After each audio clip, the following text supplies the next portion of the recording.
Subscribe कीजिए, bell icon दबाइए।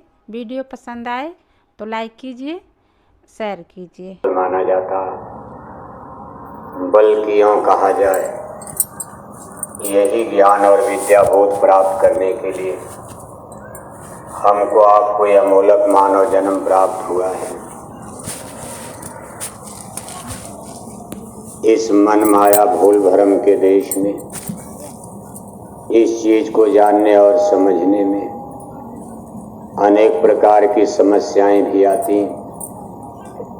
आप प्रतिदिन हर रोज तमाम ऐसे लोगों से मिलते हैं और जब आप अपनी बात उनसे करते हैं,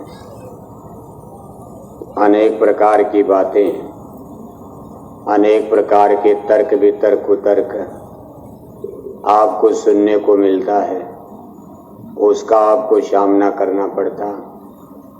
कुछ बातों का उत्तर आसानी से आप दे लेते और कुछ प्रश्न ऐसे खड़े हो जाते जो स्वयं आपकी ही समझ में नहीं आते, तो आप दूसरे को कन्विंस नहीं कर पाते, उनको सेटिस्फाई यानी संतुष्ट नहीं समझा पाते।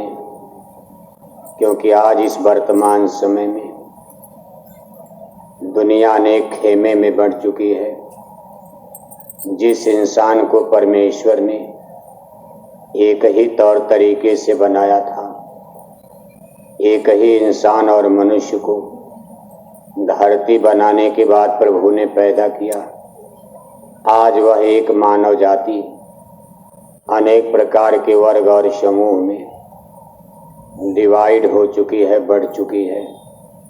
धर्म के नाम पर या जाति के नाम पर, क्षेत्र और भाषा के नाम पर, नेशंस यानी राष्ट्र के नाम पर, अपनी कल्चर यानी सिविलाइजेशन संस्कृति के नाम पर।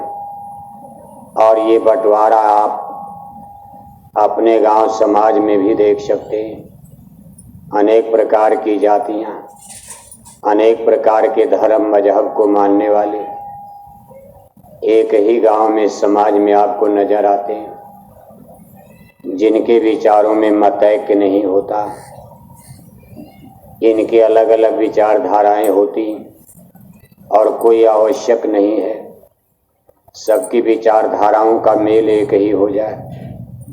यही व्यवधान जब आप इस सार्वभौमिक शाश्वत सनातन धर्म और अध्यात्म के इस संदेश को अपने रिश्तेदारों को, गांव समाज के लोगों को सुनाते हैं। संत कबीर नगर जिले में बहुत से मुसलमान भाई रहते।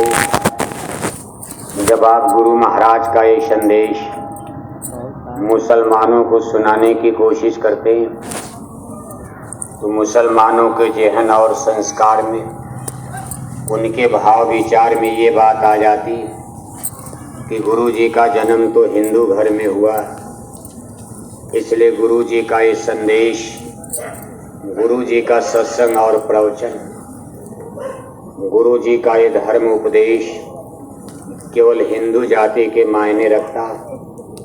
इससे हम मुसलमानों का क्या लेना देना।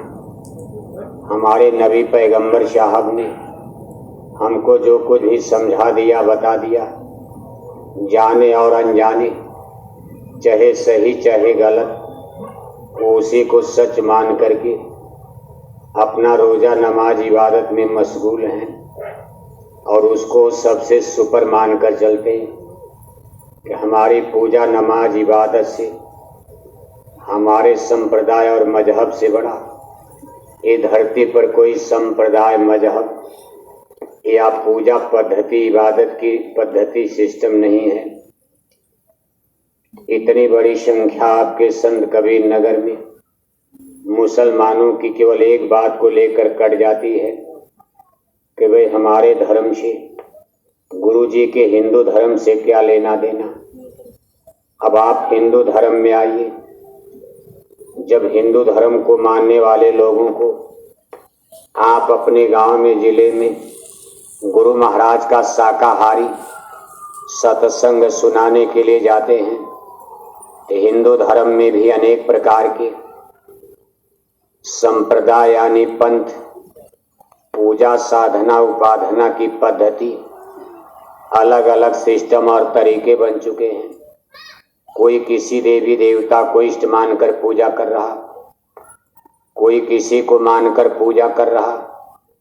अब तमाम हिंदू संप्रदाय में ही, अपने हिंदू धर्म में अनेक विचारधाराओं के लोग ये मानते कि जैसे तमाम हिंदू धर्म में अनेक प्रकार के मिशन हैं, जैसे निरंकारी मिशन, ये आचार्य श्री राम शर्मा जी का मिशन, जिसको गायत्री परिवार के नाम से, अखंड ज्योति के नाम से, यानी जिनकी एक पत्रिका निकलती जिसमें उनके विचार आते, और भी तमाम लोगों के जैसे वैष्णव पंथ जिसमें भगवान विष्णु की पूजा की जाती, फिर शैव पंथ जिसमें भगवान शिव की पूजा की जाती, स्वामी दयानंद सरस्वती का, आर्य समाज का पंथ, स्वामी विवेकानंद जी का पंथ, और फिर कहीं बाल योगेश्वर जी महाराज, कहीं रजनीश जी महाराज का पंथ,